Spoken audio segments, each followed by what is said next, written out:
Ang Lihim ni Abog Episode 2. Pinakalma ni Susan at Don Felix sina Luwalhati at Paulo sa labis nitong pag-aalala sa anak na nawawala. Dad, hindi ko alam ang gagawin ko kung mawala ang anak ko, wika ni Paulo. Anak, kumalma ka. Hayaan mo ang ospital ang mag-imbestiga sa nangyari. Paano pa ako kakalma pa? Anak ko na ang nawawala. Maya-maya ay may paparating na isang nurse na may bit-bit na sanggol. At masayang-masaya pa itong hinihili ang baby papasok ng nursery room. Dinaanan ng nurse sina Paulo, Luwalhati, Susan at Don Felix at nag-excuse me pa ito bago pumasok ng pintuan. Nagtinginan ang lahat at sinundan ng tingin ang nurse kung saan nito ilalapag ang sanggol na bitbit. Nang makita nila na kung saan nakapwesto ang kanilang anak, doon din nilagay ng nurse ang sanggol. Agad silang lumapit. Nurse, siya ang anak namin si Angela? Nagulat ang nurse sa narinig mula sa kanyang likuran.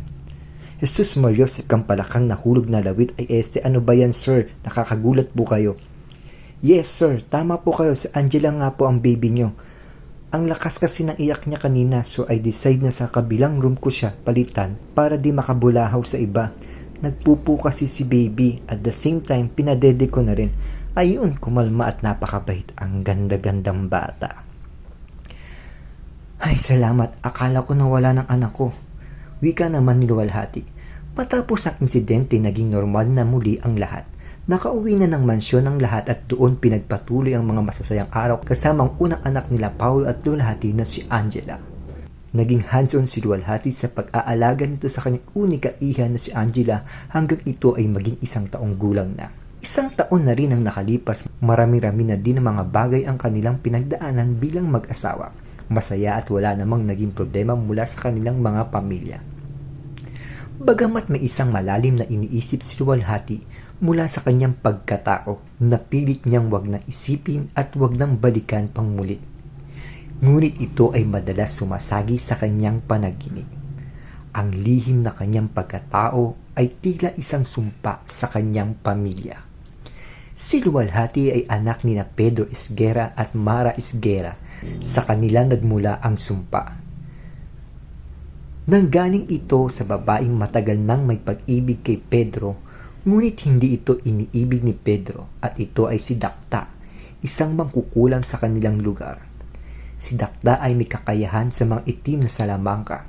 Kaya niyang gawin ang lahat, makuha lang ang kanyang gustuhin, ngunit si Dakta ay nabigo, makuha si Pedro mula kay Mara.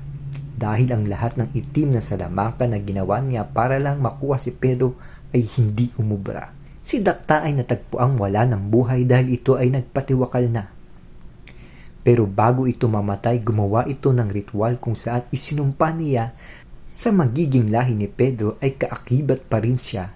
Ang unang babaeng anak ng lahi ni Pedro ay magiging katulad niyang mangkukulam ang mukha. May mga matangos na ilong, nandilisik na mata, at makakapal na kilay at nakakatakot na buhok. Ngunit ang sumpang ito ay magsisimula lang umusbong mula sa 13 taong gulang hanggang sa pagtanda nito at titiyakin niya na wala nang iibig pa sa kanyang mga lahi. Nagpaalam si Luwalhati kay Paulo na uuwi ito sa kanila upang dalawin ang kanyang pamilya.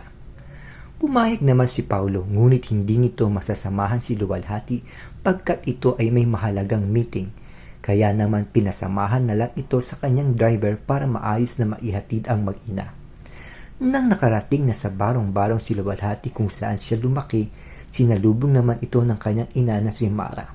Masayang-masaya ang ina ni Luwalhati na muli niyang nakita ang kanyang anak. Pinatuloy ito sa kanilang bahay at doon ay nagkamustahan.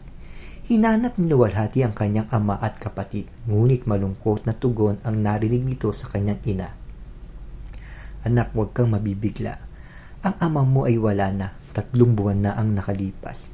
Hindi na namin ito ipinaalam sa iyo pagkat ayoko na magpag-usapan pa dito sa ating bayan. Mapag-usapan ka pa dito sa ating bayan.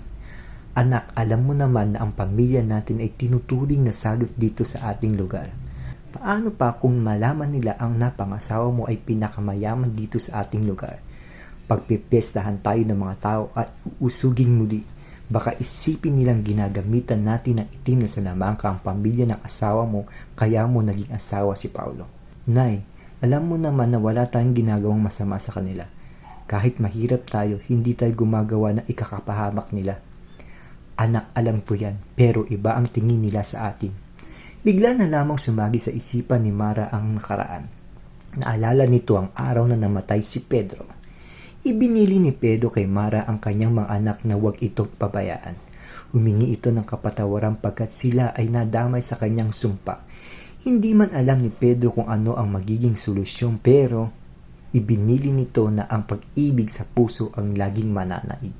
Ikinuwento ni Mara kay luwalhati ang tungkol sa sumpa dahil yun naman talaga ang pake niya kaya ito umuwi. Normal naman ang naging buhay ni na Pedro at Mara sa kanilang bayan. Magsasaka ang kanilang hanap buhay mag-asawa. Napagtapos niya ang kanyang pangalawang anak na si Victoria ngunit si luwalhati ay hindi na nakapagtapos pagkat lapitin ito ng bully nang siya ay bata pa.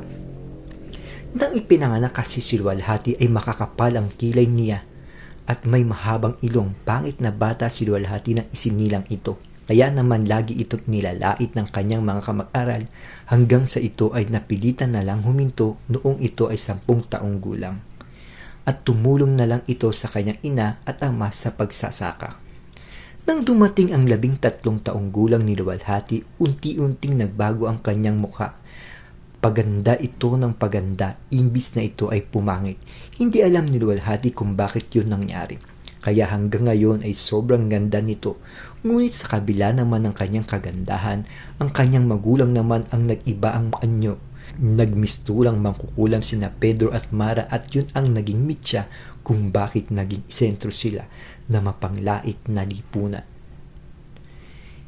Ikinabahala ni luwalhati na baka mangyari din ito sa kanyang anak na si Angela. Ngunit normal naman si Angela at maganda ang bata. Sinabi ni Mara na baka tapos na ang sumpa at hindi na ito mangyari pa sa ating pamilya dahil napagdusahan na natin.